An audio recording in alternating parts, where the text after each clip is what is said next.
doing some cold water. Yeah. It's funny what you can get by with just a 5-gallon bucket and one of these deli cups. I mean, sure, we would love to be doing the backstroke through a hole in the ice, or snow angels and stuff, but the clean rinse. Yeah. See if I can catch a little bit of steam action. Yeah. Well, it's also, you don't. That's good system. If you do this, good. you're prepared for the enjoyment of the swim. Yeah. You need something. Prep. Yeah. It's like getting your daily work in. It's really interesting about like there are these this posse they get in their car and they go to the lakes and they maintain a hole in the ice and stuff. Yeah, you probably know some of those characters. Sveta.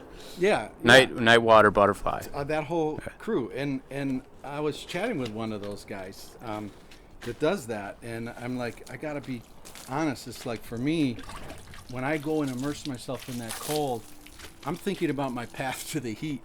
And if it's like I got to get in the car and turn the heat around for 10 minutes, that's where my mind's at. Right. Yeah.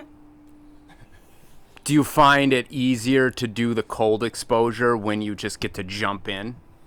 Like all in? Yeah, you just get to jump into a lake in? versus a little splash here. And you're like, Oh. Well, I could easily answer that and say I go for the jump in because that's what I've done for 30 years on Lake Vermilion. yeah. And that becomes addicting, that feeling of, you come out of the hot room and you just attack the lake with a dive. You dive in. Dive right in. Yeah. It doesn't matter the temp, as long as there's not ice. So that's the way to go That's if you can. the way I love to go. And the other way, back to your breathing, I'm going to think about the 5:15, but what I'll do when I leave the hot room at the cabin is as I do my deep breathing as I walk the 50 steps down to the dock, and I'll stand on the dock and give it 1, 2, 3, and then I'll do an inhale and dive in, and I find this nirvana point of full immersion, slow exhale, with no urgency for breathing. That's a rush. Yeah. So what's the 5:15? Can I explain it or you? Use it. This is the Harveyism, which I absolutely love, where so say you're going into an ice bath, right? Like, and you said you go all in or whatever. Yeah. So once you're all in, I mean, it's a whirlwind of mental stimuli. Yeah. And that's where the wedge comes in.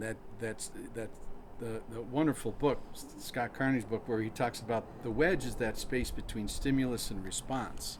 And I apply the Mind Strong Harvey 5:15 because that wedge is extended. You want to extend that wedge. Stimuli. Oh my God. Yeah.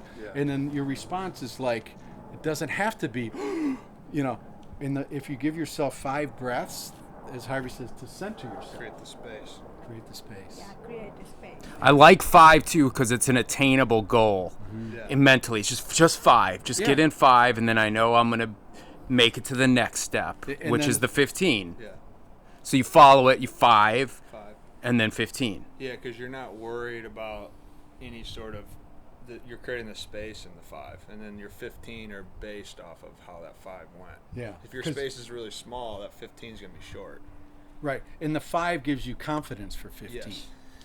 Kind of, yeah. And the other thing I love about it is there's no stopwatch involved. Yeah. And that's nature, right? Yes. Like there's no stopwatch in nature. And this idea of 2 minutes, Yeah. No.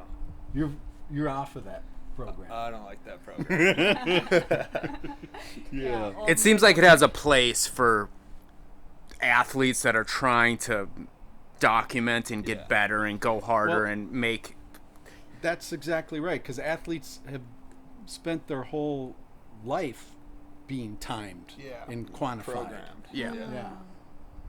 You did that in 38 seconds. Can you do it in 36? So they respond to the clock. Yeah, they want the clock. They want the clock. Take the clock from them, they learn something. Yeah. They learned about themselves. Yeah. That's where, as it relates to sauna, it's quite interesting where, in Finland, nobody counts their sauna rounds. I love that. Yeah. And in Germany, they all go in together, and there's a stopwatch on the wall, and they all leave together. Oh, wow. It's a group experience with the Aufguss and stuff. Got it. Well, before I got deep into sauna, I heard Rhonda Patrick talk about the benefits being 3 rounds, 20-minute rounds at 180. So I was like, that's what I'm going for. Yeah. Well, what I like about what she's done in America is she's basically ostracized light bulbs, which is a step in the right direction toward authenticity. And what you'll hear is like, oh, I can't get my sauna above 135, and I want to do the Rhonda program. And then you look at the shitty ass sauna they're trying to do it in. Well, And you're yeah, like, 130. "Ugh." Yeah. And that's at the Can't do high that end. with Are light we going in this one? Yeah, let's. No. Yeah, go in. Yeah, I want to encourage Yeah. you guys to try that one. I I'm want a going to big throw a some. log in that one. All right. I'll do one in there too. But you guys do it because I know it. This one? Yeah.